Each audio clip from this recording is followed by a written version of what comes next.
সুপ্রিয় শিক্ষার্থী বন্ধুরা, আমরা আজকে আলোচনা করব 4.3 নিয়ে, অর্থাৎ অনুশীলনী 4.3-এর যে অঙ্কগুলো রয়েছে সেগুলো শুরু করার আগে সেগুলোর একটু বিস্তারিত বর্ণনা বা একটু ধারণা নেওয়ার চেষ্টা করব আমরা প্রথমে। এরপর এই অনুশীলনীর উপর যে কাজগুলো রয়েছে সে কাজের অঙ্কগুলো প্রথমে সমাধান করে ফেলব এবং এরপর ধারাবাহিকভাবে আমরা শুরু করব অনুশীলনী 4.3। তোমরা জানো অনুশীলনী 4.3-এ মূলত আলোচনা করা হয়েছে উৎপাদকে বিশ্লেষণ নিয়ে। উৎপাদকে বিশ্লেষণ জিনিসটি কি? আমরা জানি কোনো একটা বীজগাণিতীয় রাশিকে যখন দুই বা ততোধিক অর্থাৎ দুইটা বা তার বেশি রাশির গুণফল আকারে প্রকাশ করা হয়, এই যেগুলো নিয়ে গুণফল আকারে প্রকাশ করছে সেগুলো প্রত্যেকটিকে প্রথম রাশিটার উৎপাদক বা গুণনীয়ক বলা হয়। উদাহরণ দিয়ে যদি একটু বোঝার চেষ্টা করি তাহলে দেখতে পাবে উপরে আমি 3টা সূত্র লিখেছি। এক্ষেত্রে প্রথম যে সূত্রটা লিখেছি a² - b² সমান a plus b into a minus b, এটি আমরা 4.1-এ সূত্র হিসেবে শিখে এসেছি। এখানে খেয়াল করে দেখো এই যে a² - b² এটি একটা বীজগাণিতীয় রাশি, এটি সমান a plus b into a minus b লেখা হয়েছে। কি হয়েছে এখানে? a প্লাস বি এবং a মাইনাস বি এর গুণফল আকারে a² - b²-কে প্রকাশ করা হয়েছে। তাহলে যেহেতু গুণফল আকারে প্রকাশ করা হয়েছে সেক্ষেত্রে a প্লাস বি এবং a মাইনাস বি এরা প্রত্যেকেই a² - b² এর গুণনীয়ক বা উৎপাদক। ঠিক একইভাবে পরের সূত্রটা দেখো, পরেরটা হচ্ছে ঘন বা কিউবের সূত্র a³ + b³ a³ + b³ সমান আমরা পড়ে এসেছি 4.2 a plus b into a² - ab plus b²। খেয়াল করে দেখো এখানেও কিন্তু a প্লাস বি এবং a² - ab প্লাস b² গুণ আকারে রয়েছে বা গুণফল নির্ণয় করা হয়েছে এখানে। তাই এই দুইটিকে a প্লাস বিকে এবং a² - ab plus b²-কে a³ + b³ এর উৎপাদক বা গুণনীয়ক বলা যেতে পারে। ঠিক একইভাবে পরেরটিতেও a³ - b³ সমান a minus b into a² + ab plus b²। এটির ক্ষেত্রেও a মাইনাস বি এবং a² + ab plus b²-কে a³ - b³ এর গুণনীয়ক বা উৎপাদক বলা যেতে পারে। আর এই অধ্যায়টিতে আমরা এরকমভাবে প্রশ্নে আমাদেরকে যদি কোনো একটা বীজগাণিতীয় রাশি দেওয়া থাকে আমরা সেটিকে গুণফল আকারে প্রকাশ করব, অর্থাৎ এরকমভাবে গুণ আকারে থাকবে, এরকমভাবে এই রাশিটিকে আমরা পরিণত করব। আর এই যে পরিণত করার যে প্রক্রিয়া বা পদ্ধতি সেটি হচ্ছে উৎপাদকে বিশ্লেষণ। আর এই উৎপাদকে বিশ্লেষণের প্রথম যে কাজের অঙ্কগুলো রয়েছে, প্রথম কাজের 5টি অঙ্ক সেগুলো ইতিমধ্যেই আমরা বোর্ডে লিখে ফেলেছি। এখন আমরা একটি একটি করে সমাধান করব। প্রশ্নটি হচ্ছে কীভাবে সমাধান করব। সমাধান করার জন্য কিছু পদ্ধতি রয়েছে, যে পদ্ধতিগুলোর কথা আমাদের বইতে ইতিমধ্যে বলা আছে। বলা হয়েছে সুবিধা মতো সাজিয়ে, অর্থাৎ আমি এগুলোকে সাজিয়ে নিতে পারি, সাজানোর মাধ্যমে আমি গুণফল আকারে প্রকাশ করতে পারি, অথবা এই যে সূত্রগুলো দেখতে পাচ্ছ এগুলো ব্যবহার করতে পারি, অথবা দুটি নতুন পদ্ধতি বা কিছুটা নতুন, কারণ ক্লাস 7-এ এটির সম্পর্কে আংশিক একটি ধারণা দেওয়া হয়েছিল, মিডল টার্ম ব্রেকআপ বা মিডল টার্ম করার মাধ্যমে আমরা করতে পারি। আমরা অঙ্ক করতে করতেই কোথায় কোন সূত্র ব্যবহার করব, কোথায় মিডল টার্ম ব্যবহার করব সে সব কিছু শিখে নেব। তো চলো তাহলে অঙ্ক করতে করতে শেখা শুরু করা যাক। এ পর্যায়ে শুরু করছি কাজের অঙ্কগুলো। তাহলে প্রথমেই আমাদের কাজে যে অঙ্কটি রয়েছে 4x² - y², সেটি কীভাবে সমাধান হবে চলো দেখে নিই কীভাবে সমাধান করা যায়। আমরা প্রশ্নগুলো এপাশে লিখছি আর এপাশে সমাধানটুকু করছি।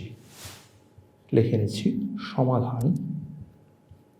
প্রথমে 1 নম্বর অঙ্কটি সমাধান করব। সেক্ষেত্রে প্রথমেই লিখছি 4x² - y²। এরপর আমরা 4x² এবং y², 4x² আমি কী করতে পারি? আমি লিখতে পারি 2x² মাইনাস, আমরা দেখতে পাচ্ছি আমাদের প্রথম অঙ্কটি হচ্ছে 4x² - y², এটিকে আমরা লিখতে পারি 2x² মাইনাস y²। খেয়াল করে দেখো তো এটি কোনো একটি সূত্রের মতো হচ্ছে কিনা। আমি আশা করি তোমরা বুঝে গেছো ইতিমধ্যে এর প্রথম সূত্রটির মতো হয়ে যাচ্ছে। 2x-কে তুমি যদি a হিসাবে ধরে নাও এবং y-কে যদি b হিসাবে ধরে নাও তাহলেই হয়ে যাচ্ছে এখানে a² - b²। তাহলে সূত্রের বাকি অংশের মতো করে আমি লিখে ফেলতে পারি 2x + y into 2x - y। দেখতেই পাচ্ছ শিক্ষার্থী বন্ধুরা, এটি সাধারণ একটি বীজগাণিতিক রাশি ছিল, সেটিকে আমরা গুণফল আকারে প্রকাশ করে ফেলেছি। অর্থাৎ 4x² - y² গুণনীয়ক বা উৎপাদক আমরা নির্ণয় করে ফেলেছি। তাহলে এটি হচ্ছে প্রথম অঙ্কটির উৎপাদক বিশ্লেষণ। প্রথম অঙ্কটি এখানেই শেষ। এখানে আমরা শুধুমাত্র এই যে উপরের সূত্রটি a² - b² = a + b × a - b এটি ব্যবহার করে অঙ্কটি সমাধান করে ফেলতে পারি। এই পর্যায়ে চলে যাচ্ছি দ্বিতীয় কাজের অঙ্কে।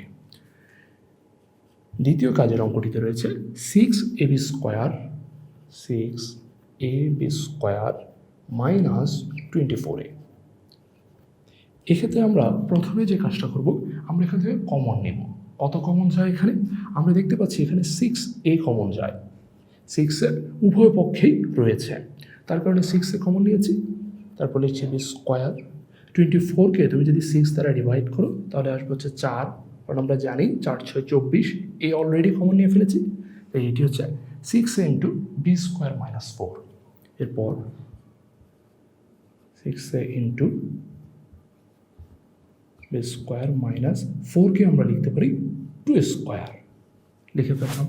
তাহলে আবার খেয়াল করে দেখো, b² - 2², এটি আবার আমার আগে যে সূত্রটি বলেছিলাম a² - b² এর সূত্রের মতো হয়ে গেছে।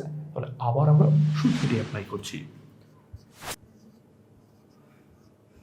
b + 2 এবং b - 2 হয়ে গেল। তাহলে অঙ্কটি 6a × b + 2 × b - 2 প্রত্যেকটা এখানে গুণ আকারে রয়েছে। আর এটি তাহলে হচ্ছে আমাদের উৎপাদকের বিশ্লেষণ বা আমাদের উত্তর। এক্ষেত্রে দ্বিতীয় অঙ্কটি আমরা শেষ করে ফেললাম। এখন আমরা চলে যাচ্ছি তৃতীয় অঙ্কটিতে। আমাদের তৃতীয় অঙ্কের প্রশ্নটি ছিল এরকম: x² + 2bx + p² - 4 খেয়াল করে দেখো শিক্ষার্থী বন্ধুরা, তুমি যদি এই 4টাকে বাদ দিয়ে প্রথম 3টা রাশি নিয়ে চিন্তা করো, অর্থাৎ এটুকু নিয়ে যদি তুমি চিন্তা করো, তাহলে তুমি দেখতে পাবে এক্সকে তুমি যদি এ হিসাবে ধরে নাও আর পিকে তুমি যদি বি হিসাবে ধরে নাও, তাহলে কি দাঁড়াচ্ছে? a² + 2ab + b²। a² + 2ab + b² সমান কি হবে? একদম প্রথম যে সূত্রটি শিখেছিলে সেখানেই আমরা শিখেছি a + b² সমান a² + 2ab + b²। তাহলে আমরা সেই সূত্রটির মতো করে এটিকে প্রকাশ করতে পারি। এটিকে তাহলে x + b² আকারে আমি প্রকাশ করতে পারি। কীভাবে প্রকাশ করলাম? এভাবে a + b² এর সূত্র ব্যবহার করে। এরপর 4কে আমি লিখতে পারি 2² আকারে, কারণ আমি জানি 2 এর বর্গই হচ্ছে 4। তাহলে x + p কে যদি তুমি এখন a হিসাবে ধরে নাও আর p কে যদি তুমি b হিসাবে ধরে নাও, তাহলে আবার আগের সূত্র a² - b²। a² - b² হওয়াতে তাই আমি আবার লিখছি a + b × a - b, অর্থাৎ x + p হচ্ছে আমার এখানে a, তাই a + b × a - b। এই যে ঠিক এটির মতো a + b × a - b। আর এইভাবেই x² + 2bx + b² - 4কে আমরা গুণফল আকারে প্রকাশ করতে পারি বা উৎপাদকে বিশ্লেষণ করতে পারি। অত্যন্ত সহজ, অত্যন্ত ছোট্ট একটি অঙ্ক। এটি এখানেই শেষ। এ পর্যায়ে আমরা চলে যাচ্ছি 4 নম্বর কাজের অঙ্কটিতে। এখানে রয়েছে x³ + 27y³ আগে প্রশ্নটি লিখে নিচ্ছি। x³ + 27y³ এটিকে আমরা কিভাবে করতে পারি? আমরা এটিকে লিখতে পারি x³ + 3y³ কেন এভাবে লিখতে পারি? কারণ আমরা জানি 3 এর ঘন বা 3 এর কিউবই হচ্ছে 27, আর ওয়াইকে কিউব করলে y³, এই যে লেখা রয়েছে y³। তাহলে এটিকে 27y³ আমি খুব সহজেই লিখতে পারি 3y³। এখন তাহলে এক্সকে যদি তুমি এ হিসাবে ধরে নাও আর 3yকে তুমি যদি বি হিসাবে ধরে নাও, তাহলে কি পাচ্ছ? a³ + b³। আর a³ + b³ জন্য এই যে দেখো আমরা ইতিমধ্যে সূত্র লিখে রেখেছি, এটি আমরা এখন ব্যবহার করব। a³ + b³ সমান আমরা দেখতে পাচ্ছি a + b, তাহলে আমার এখানে হবে x + 3y এরপর রয়েছে a square minus a b plus b square. তাহলে আমার এখানে হচ্ছে x square minus a into b, তাহলে আমার হচ্ছে এক্স ইন্টু 3y। তারপর রয়েছে এখানে বি স্কোয়ার, আমার এখানে হবে 3y হোল স্কোয়ার। লিখে ফেললাম। এরপর x plus 3y into x square minus 3xy plus 3y whole square, অর্থাৎ 3কে যদি আমি স্কোয়ার করি তাহলে পাবো 9 আর y এর উপরে স্কোয়ার, তাহলে 9y স্কোয়ার। বুঝতেই পারছো x cube plus 27y cube এটি আবার গুণফল আকারে এখানে প্রকাশিত হয়ে গেছে, তার মানে উৎপাদকে বিশ্লেষণ করা হয়ে গেছে। X cube plus 27y cube এর উৎপাদকে বিশ্লেষণ হচ্ছে x plus 3y into x square minus 3xy plus 9y square. আর এর মধ্যে দিয়ে 4 নম্বর যে অঙ্কটি ছিল সেটিও আমাদের শেষ হয়ে গেল।